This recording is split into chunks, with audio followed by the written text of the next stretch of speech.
오전에 말씀드린 것처럼 하나님의 백성들은 이미 창세전부터 예수님께서 십자가에서 다 이루었다.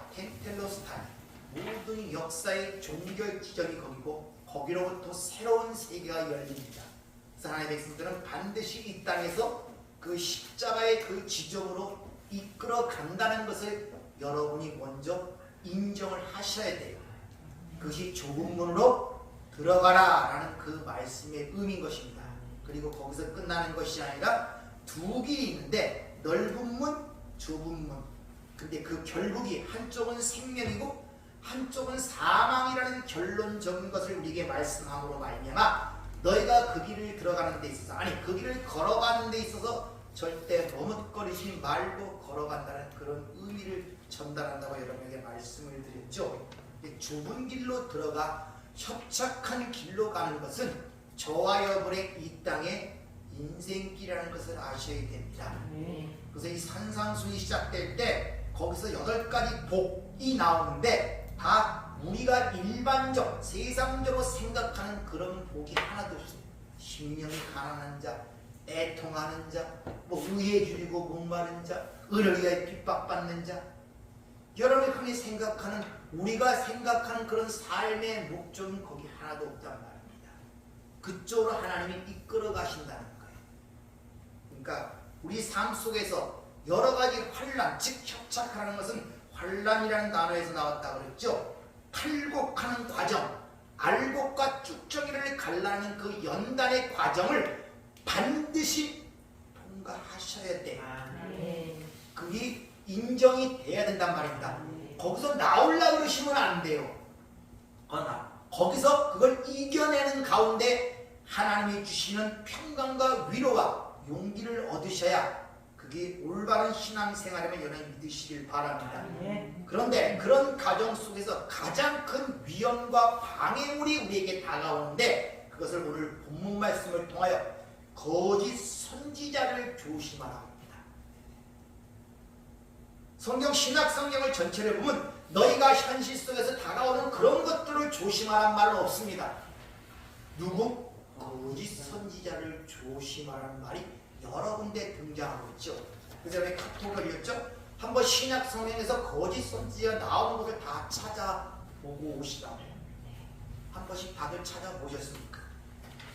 여러분 요새는 얼마나 그 앱들이 좋은지 성경 프로그램 같은 거 하나를 깔고 있으면 거기에 찾기에 거짓 선지자 딱 찍으면 다 나와요.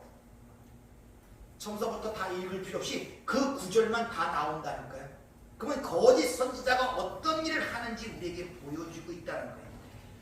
이 길을 걸어가는 데 있어서 가장 위험하고 큰 방해물은 거짓 선지자이기 때문에 그 거짓 선지자를 어떻게 분별하는 방법을 주님이 친히 지금 오늘 본문 말씀을 통해서 우리에게 지금 일러주시고 계시다는 것이죠.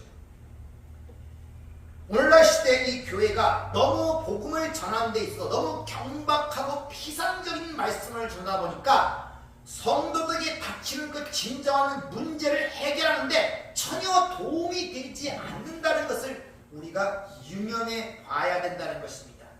실제로 그 문제의 원인을 파악지를 못해요. 여러분 중환병일수록 진단이 오래 걸린다는 사실을 아십니까? 암도 가면 바로 그 원인이 나오질 않습니다. 세포를 떼서 그걸 배양을 시켜야 이게 암인가 종양인가 올바른 결과가 나온단 말입니다. 그런데 이 교회에서 던지는 메시지들이 그런 하나님의 예리한 검으로 전지를 못하니까 그냥 경박하고 피상적으로만 들어오니까 진짜 성도들이 닥치는 그 난제에 대한 문제가 무엇인가가 뭔지도 모를 뿐더러 거기에 대처하는데 굉장히 미흡하단 말이에요. 그러니까 같은 것을 반복해 당하는 거예요. 원인을 집어내지 못하니까. 주님이 무엇보다 좁은 길을 걸어가라 하시면서 우리의 첫 번째 경고하는 그 문제가 거짓 선지자의 문제라는 것을 여러분이 주의해서 보셔야 돼요. 거짓 선지자를 상달하라. 양의 옷을 입고 너에게 나오나 속에는 노략질하는 이인이라. 이 거짓 선지자의 뭔지가 확실하게 드러나게 나오는 것이 아니라 양의 옷을 입고 나온다는 것입니다. 따라서 성도들이 가장 조심해야 될 것은 이 거짓 선지자들이 뭐라는 사람들입니까? 말을 전하는 자들 아니에요. 무엇을 듣는가가 굉장히 중요하고 여러분이 주의를 해야 된단 말이에요. 예, 말은 곧 영이요 생명인데 잘못된 말을 들으면 썩을 양식을 먹는 결과를 가져오기 때문에 생명이 죽는단 말이에요. 여러분의 신앙과 영혼이 죽는 것은 음식의 문제가 아니라 하나님의 말씀이 진짜 양식 진리로 먹느냐 그냥 다른 것으로 먹느냐에 따라서 죽냐 사냐가 결정된단 말이에요. 그 일을 하는데 바로 거짓 선지자가 있단 말이에요. 근데 또 문제는 뭐냐? 이 거짓 선지자가 우리와 떨어져 있는 것이 아니라 함께 있다는 거예요. 교회 안에 있단 말이에요. 우리들 중에 있단 말입니다. 그래서 베드로 사도는 심판이 어디서부터 시작된다? 교회에서부터 하나님의 집에서부터 시작된다고 이야기하는 이유가 거기 있는 것입니다. 세상 바라보고 그거 걱정할 여유가 없어요. 교회 안에서 심판이 시작되고 있다니까요.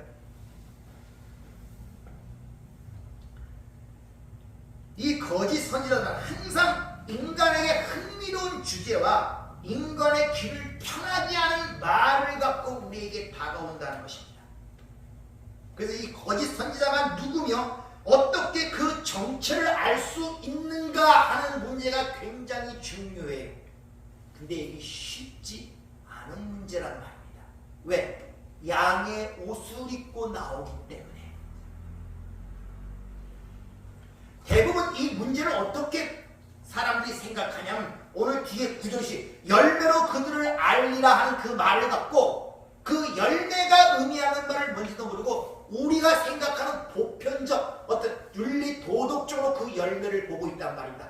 그 사람이 가르치는 게 진리인가 아닌가에 관심이 없고 그 사람의 보편적 생활이 어떤가에 따라서 그 사람이 거짓 선지자냐 아니냐를 판단한다는 거예요. 또 반대로 그 사람이 말하는 대로 언행일치가 되느냐에 따라서 거짓 선지자냐 아니냐가 판단된다는 것입니다. 그렇게 생각들을 하고 있어요. 여러분들도 그렇게 보시잖아요. 그 사람이 전하는 말이 진리인가는 관심이 없고 그 사람의 외적으로 생활이 참 착해, 선해, 법 없이 살아, 남도 잘 돌고 인품도 아주 온유하고 착하고 그러면 그 사람은 진짜 선지자고 이런 식으로 판단한단 말이에요. 또 반대로 저 사람은 그렇게 말을 하는데 생활이 형편이 없어. 그러니까 언행이 일치가 되지 않아. 그래서 그 사람을 그것으로 거짓 선지자로 판단하는 그런 기준으로 모두들 생각을 하고 있다는 거예요.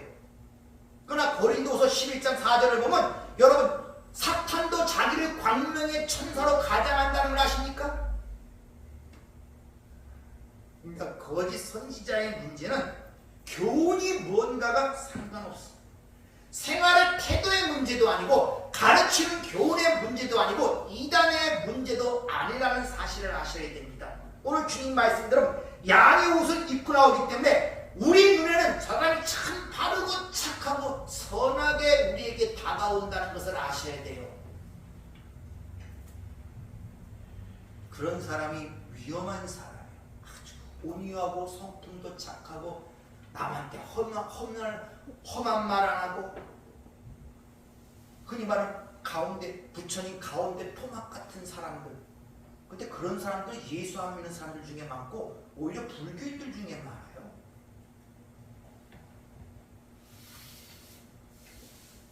그런데 어떻게 그 사람이 거짓된 선지자인 걸 우리가 알아챌 수가 있냔 말이에요.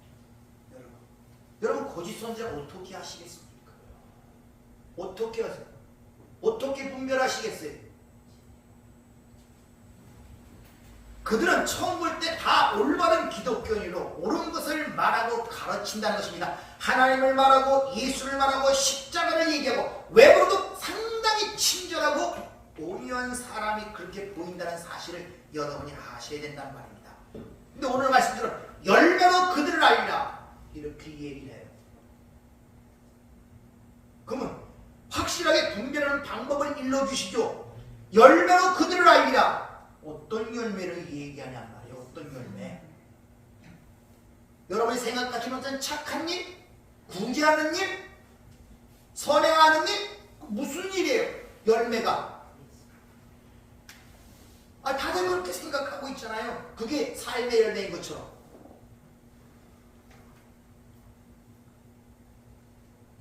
그러면 그런 것을 성경에서 말하는 열매라고 생각한다면 다른 종교에도 그런 열매 맺는 사람 많습니다.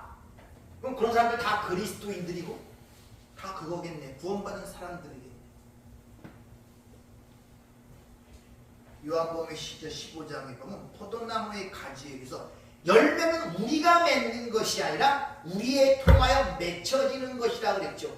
포도나무에 붙어있는 가지에 맺히는 열매는 어떤 열매입니까? 내 열매가 아니라 포도나무의 열매잖아요. 사과나무에 붙어있으면 사과가 열릴 것이고 포도나무에 붙어있으면 포도가 열리잖아요. 그럼 예수에 붙어있으면 예수가 열리지 않겠습니까? 그럼 예수라는 그 열매가 어떻게 세상에 드러났습니까? 십자가 아닙니까? 그것을 성경이 주님께서 마지막 요한복음 14장 31절 마지막 절에 오직 아버지를 사랑한 것과 아버지 명하신 것을 대로 행한 것을 세상에 알게 하랍니다. 요거예요. 그래서 요한복음 17장에 내가 아버지께 영광을 돌리는 게 뭡니까? 십자가의 죽으심. 아버지가 영광을 받는 것도 아들의 죽으심. 그래서 우리의 궁극적 큰 그림 속의 인생을 십자가로 끌고 간다는 그 목적지를 분명히 알지 못하면 다른 데서 맺히는 열매들은 전부 다 성경이 말하는 열매가 아닌 것입니다. 근데 우리가 어떤 행위를 통해 드러나는 것을 열매라고 생각들을 하고 있단 말이에요. 아니 주님은 나를 따르는 자는 자기 부인을 하고 따르라 그러는데 도대체 나에게 무슨 열매를 맺어내야 내가.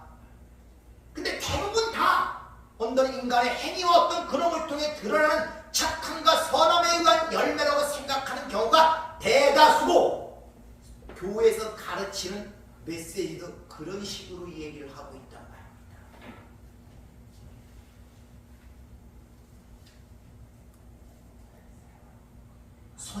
거짓 선지자들의 잘못된 가르침은 잘 들으세요.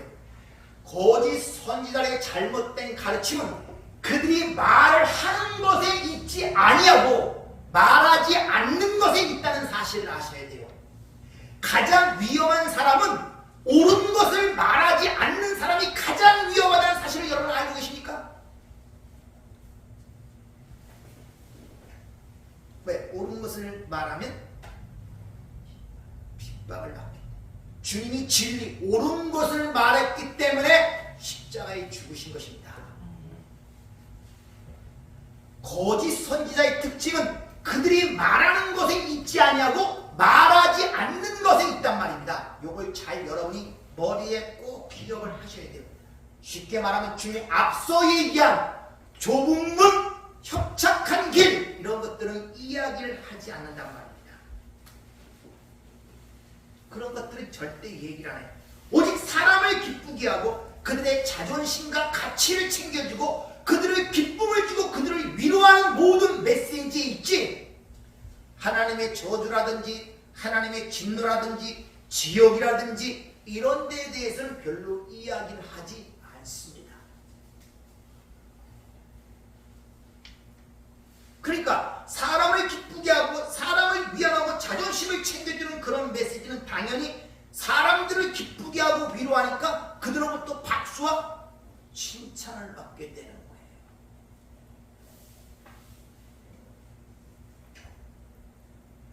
그들의 얘기는 거의 인간의 삶에 대한 얘기, 인간의 성숙이라든지 행복이라든지 어떤 성취감이라든지 기쁨, 위로, 만족, 행복 전부 다 그 얘기뿐이에요.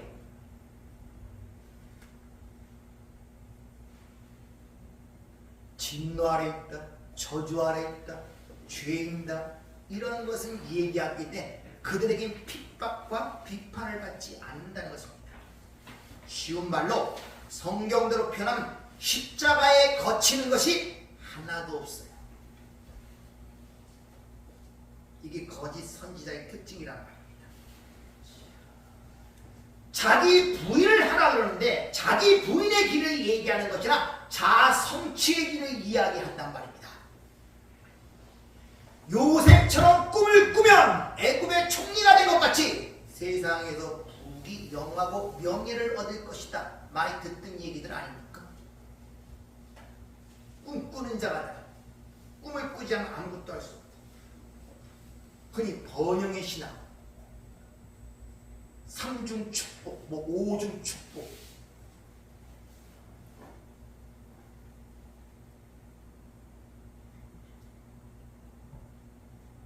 이런 이야기는 이미 초대교회부터 있었음을 성경은 이야기합니다. 베드로후서 2장 1절은 이스라엘 백성들에 이미 거짓 선지자가 있었음을 우리에게 보여주죠. 그래서 예나 지금이나 변함이 없는데 에레미야 8장 11절 그들이 딸 내 백성의 상처를 가볍게 여기면서 말하기를 평강하다 하나 평강이 없도다. 항상 거짓 선지자는 기분 좋은 설교자입니다. 항상 위로하고 격려하고 기쁨을 주고 만사가 잘 될 것이니까 걱정하지 말고 괜찮다 듣기는 굉장히 좋죠. 때문에 그들의 메시지는 항상 반쪽 모호하다는 것입니다. 특화적 메시지, 다시 말하면 남들로부터 돌을 맞는 메시지가 안 나옵니다. 즉 예수만이 길이다. 예수의 피만이 우리의 죄를 사할 수 있다. 인간은 모두 죄인이고 지옥으로 떨어져가는 운명 가운데 태어난다. 이런 특화된 기독교의 정확한 메시지는 없습니다. 그냥 모호하게 지나가요. 하나님의 은혜를 말하고 하나님의 사랑을 말하지만 하나님의 공의에 대해서는 이야기를 하지 않습니다. 하나님은 사랑이시다는 그 말을 교묘하게 바꿔서 사랑은 하나님이다 이렇게 이야기를 합니다. 사랑하는 자는 하나님이 있다. 묘하게 바꿔버려요. 모든 것은 아주 모호하게 만들어버려요. 옳고 참된 것을 명확하게 집어내지 않고 칼을 대지 않습니다.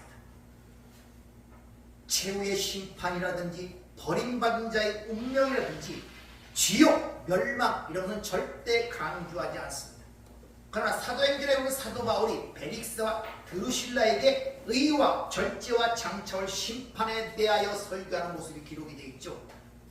그리고 베드로서 3장에도 마지막 심판에 그 영원한 심판에 대해서 경고하는 모습이 베드로서 3장에 기록이 되어 있단 말입니다. 무엇보다 주님 가시님의 성령을 보내면 성령이 하신 일이 죄에 대하여 의에 대하여 심판에 대하여 세상을 책망하신다는데 그런 책망이 하나도 없어요.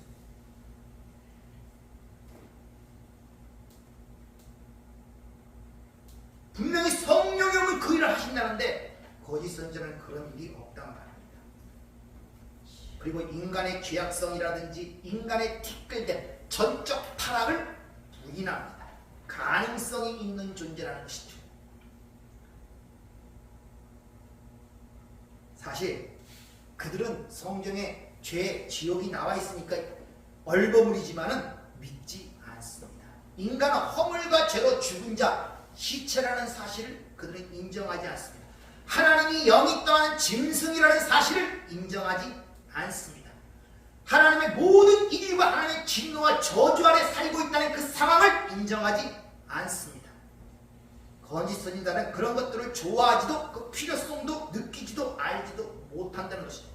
무엇보다 예수 그리스도의 십자가를 얘기할 때 대속성을 믿지 않습니다. 그냥 희생 제물로만 얘기해요. 어떠한 위대한 성인이 그 크신 사랑으로 인하여 희생했다는 정도입니다.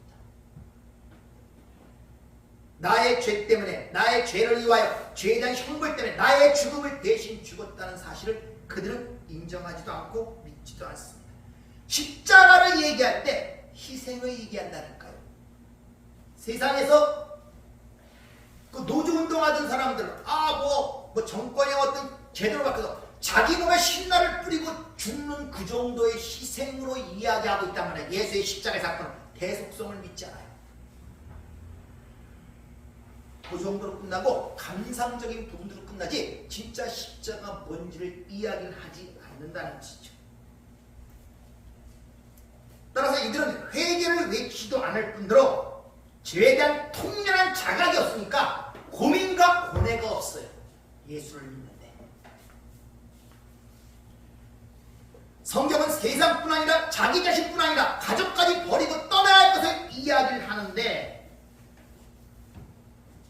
그걸 이야기하지 않습니다.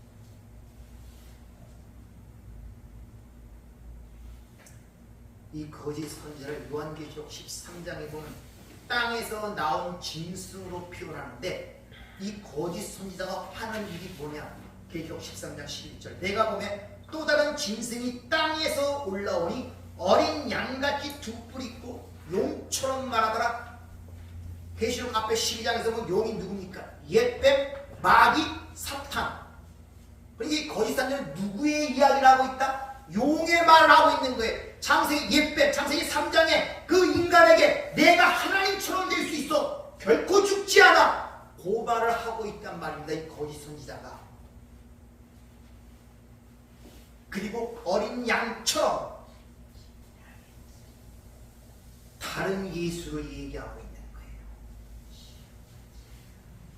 이 거짓 선지자 땅에서 나온 짐승의 목적이 뭐냐? 거기서 분명히 기록하는데 바다에서 나온 짐승을 경배하도록 하는 게 이 땅에서 나온 짐승 거짓 선지자의 목적. 바다에서 나온 짐승은 용의 권세를 받은 이 세상 신. 왜? 이 세상이 저주받은 바다거든요. 그래서 구원을 사람을 낚는 어구라는 말로 표현하는 거예요. 이 저주받은 이 바다의 임금이 누구냐? 바다에 나온 짐승에 그 세상 임금에게 절하도록 만드는 게 거짓 선지자의 특징이라니까요.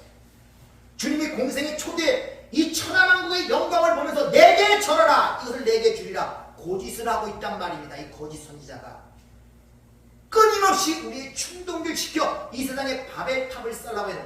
성경은 분명히 컴아웃 거기서 나오라고 얘기하는데 거기서 성을 쌓라는 거예요. 하나님의 이름을 거들먹거리면서 바로 그가 고린도후서 11장 4절에 나온 다른 예수, 다른 복음, 다른 영이란 말입니다. 그러니까 여러분들이 하나님의 말씀의 진리들은 분명한 인식과 틀을 갖고 있지 않으면 예수를 얘기하니까 얼마나 이 분도우냐고 사람이 좋은데 얼마나 내를 잘 위로하고 격려해 주는데 너무 가는 거예요. 다른 예수를 얘기하고 있는데 다른 몸을 얘기하고 있는데 왜? 양의 옷을 입고 나오니 얼마나 편합니까?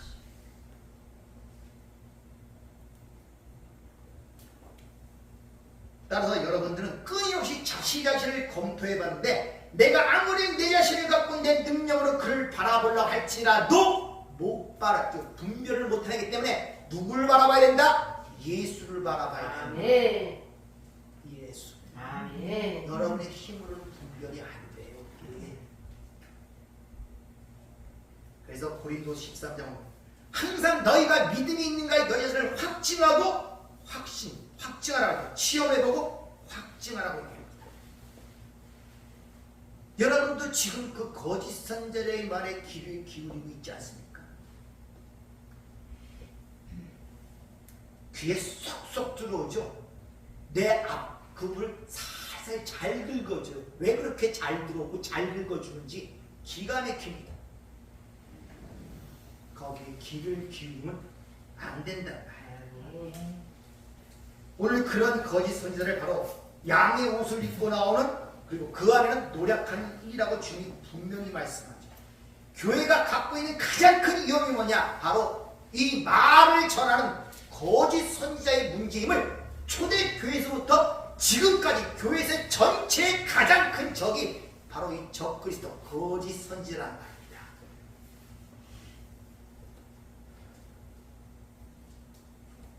교회가 아무리 커지고 아무리 세력이 불어나도 힘이 없는 무능한 교회가 되는 이유는 바로 거기인 것입니다. 그건 생명이 아니기 때문에 그래요. 이것은 하나님의 말씀을 생명으로 받아들이지 않냐고 하나님의 말씀이라고 해서 그 말씀을 생명으로 받아들이지 않냐고 진리로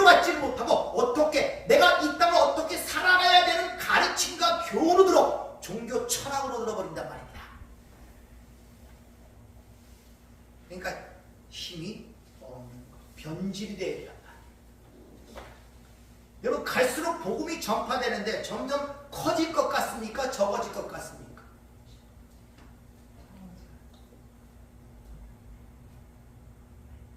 마지막 등장 때 마지막 대접이 쏟아지는 기름이 꺼진다는 건 말씀의 진리가 마지막 하나 그 진리가 꺼지고 전하는 게 없으면 그때가 암흑 멸망이란 말입니다. 여러분들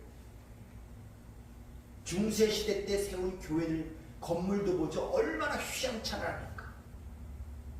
얼마나 위세를 떨쳤습니까? 중세시대 십자가 전쟁을 일으키고 전 세계를 지배하다시피 했고 교황이라는 위치에서 이 세상의 임금들에게 안수하고 인정을 해줘야 왕이 될 정도의 그런 교세를 떨치고 있던 그 시대를 교회사에서 암흑 시대라고 해요. 그래서 주님께서 하나님께서 마틴 루터를 통하여 존 칼빈을 통하여 종교 개혁을 하신 것입니다. 그 1000년이라는 그 어마어마한 세월 동안에 그것을 하나님이 두고 보냐고 다시 한번 기회를 줘서 뒤집어 엎어 개혁교회가 생기는데 개혁된 지 지금 이 순간 또 1000년이 주는 이 순간에 또 같은 일이 반복되는 여정을 느껴지지 않습니까? 인생은 그럴 수밖에 없어요.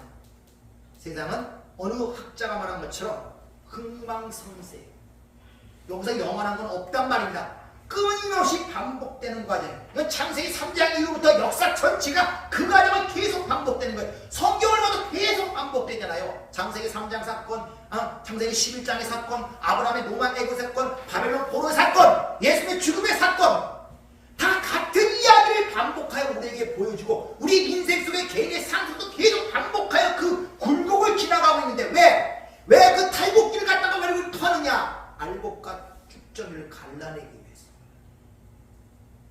근데 거기서 가장 위험이 거짓선이라고 하잖아요. 그때 잘 들어오거든요. 내가 힘들 때 누가 옆에서 조금만 그거 해주면 거기 혹 해버립니다. 이것저것 배고픈 사람은 이것저것 가릴 필요가 없듯이 이것저것 다 주워 먹는단 말입니다. 왜? 상황이 그러니까 힘드니까.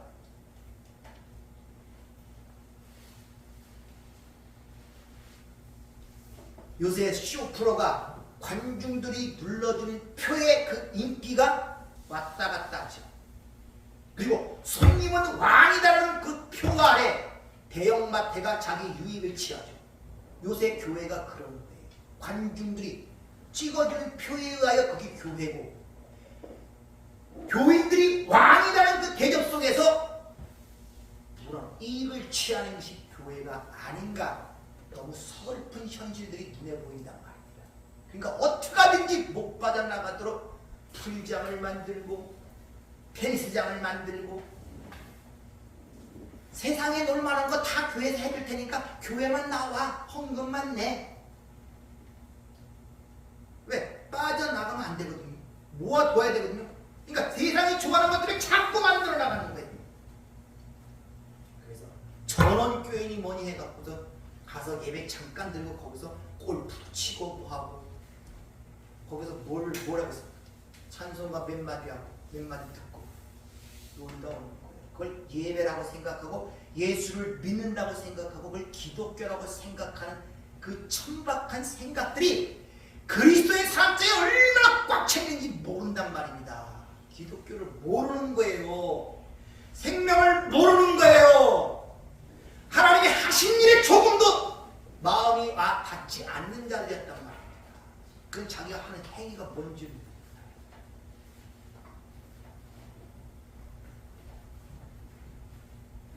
그거는 좁은 길로 들어가라는 주님의 말씀처럼 좁은 길 안에 다 거리를 가는 넓은 길로 가는데 주님이 말씀하라. 그건 사망이야. 그건 사망이야.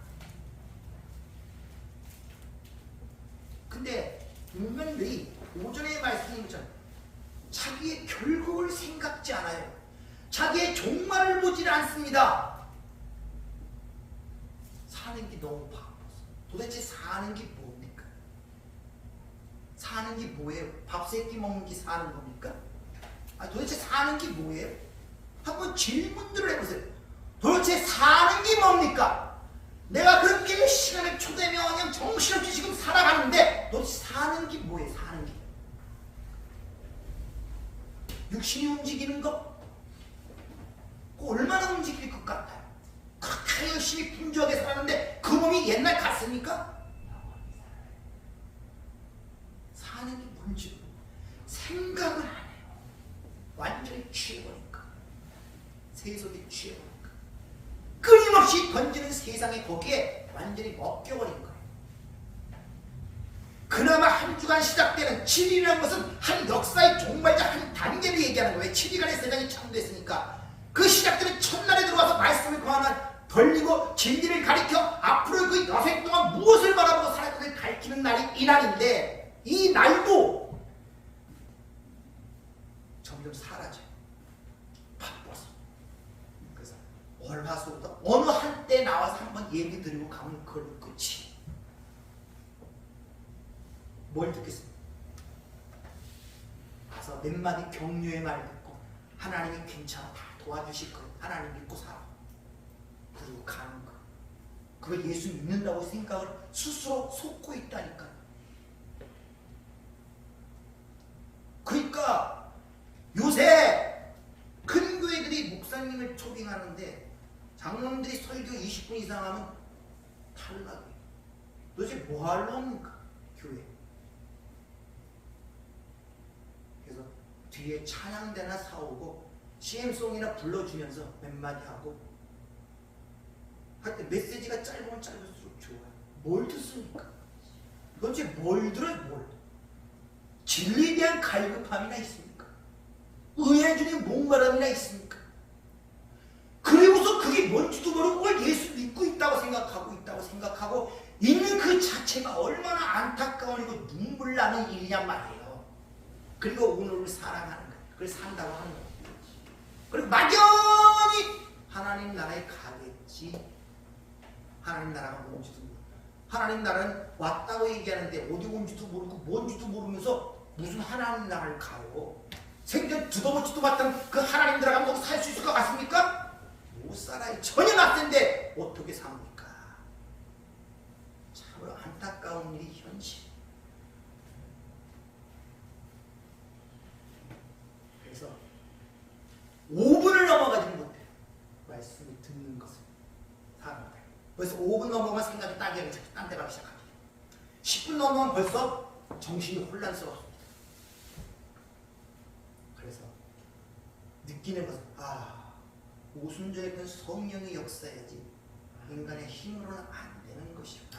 이런 걸 절실하게 느껴요. 성령이라 되지 성령. 들어가지 말.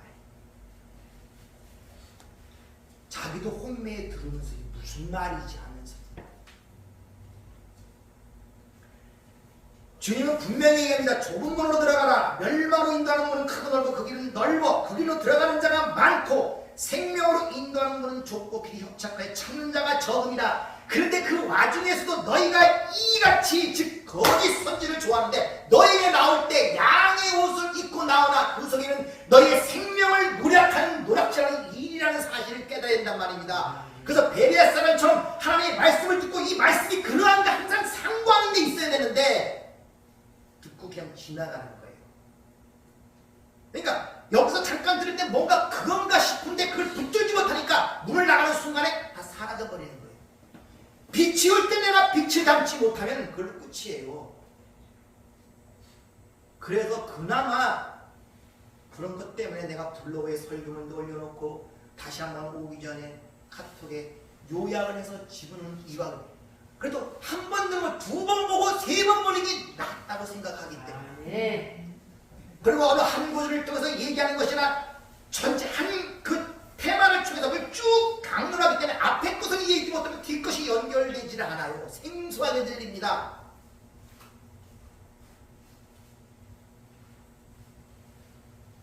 오늘 여러분들 한번 깊이 숙고해보세요. 무엇을 듣고 있는가? 지금 여러분의 행위를 유발시키고 여러분의 사고와 행동에 들어가는 그걸 지배하는 듣는 말이 뭔가를 생각해 보세요. 그 말. 그리고 진리를 알 때만이 영적 분별력을 통하여 거짓 선지자의 그 속심을 깨달을 수가 있다. 거짓 선지자는 저기 그런 거 아니에요. 대번 알아요. 거짓 여러분이 생각하는 그런 거짓다. 하나님 얘기 안 하고 예수 얘기 안 하고 그거 잘못된 거죠. 그렇게 쉽게 되면 얼마나 편하겠습니까? 그러니까 하나님 얘기한다고 예수 얘기한다고 다 기독교인이 아닌 것입니다. 다른 예수가 있단 말이에요. 다른 봉이 있단 말입니다. 믿음의 주요 우리를 온전케 하는 예수를 바라봐라. 이렇게 히브리서 12장은 얘기하고 있죠. 다시 한번 오전에 말씀에 양은 뭘 듣고 따라가는 목자의 음성을 듣습니다. 우리의 목자는 예수 그리스도입니다. 네. 내가 목자가 이 설교자가 목자가 아니라면 목자는 딱 한 사람이에요. 예수밖에 없습니다. 네. 양은 목자의 음성만 듣고 따라가는 거예요. 네. 여러분 보이는 현실에 따라가는 게 아니란 말입니다. 그리고 그 양은 자기가 갖고 있는 소유나 자가 있던 재능이나 그가 어떤 행위를 통하여 생명을 얻는 것이 아니라 양의 생명은 목자에게 달려있다는 것을 여러분 꼭 기억하시기 바랍니다. 네. 근데 그 목자가 오신 목적을 분명히 일러줘. 내가 온 곳은 양들로 생명을 얻게 하고 그 생명을 더욱더 풍성하게 왔다는 것입니다. 네. 여러분들이 목자의 음성을 잘 분별하셔야 돼요. 네.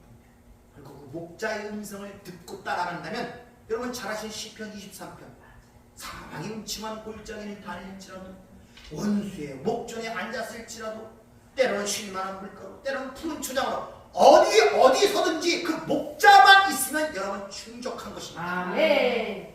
거기서 바로 주님이 주시는 그 기쁨이 세상이 줄 수 없는 기쁨이요 세상이 줄 수 없는 평안 이런 것들을 우리가 조금씩 맛보며 무릎을 치며 그 은혜의 그 사랑에 감복할 때 그것이 바로 하나님의 창조를 우리 선택하여 이 땅에 보내신 목적이란 말입니다. 네.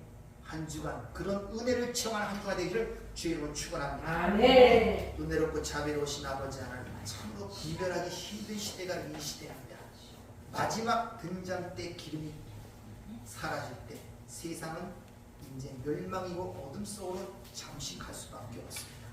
주여 우리가 이 진리의 말씀을 받았으니 동네의 산 위가 숨겨지지 못한다는 것을 말씀하셨사오니 주여 우리의 삶을 통하여 거짓된 것들이 드러나게 하시고 네. 잘못된 것들이 드러나게 하시고 네. 우리가 상처는 환경과 여건과 삶 속에서 진정 세상의 빛으로서 소금으로서의 삶이 드러날 수 있도록 저희들을 축복하여 주시옵소서. 네. 예수님 이름으로 기도하옵나이다. 아멘.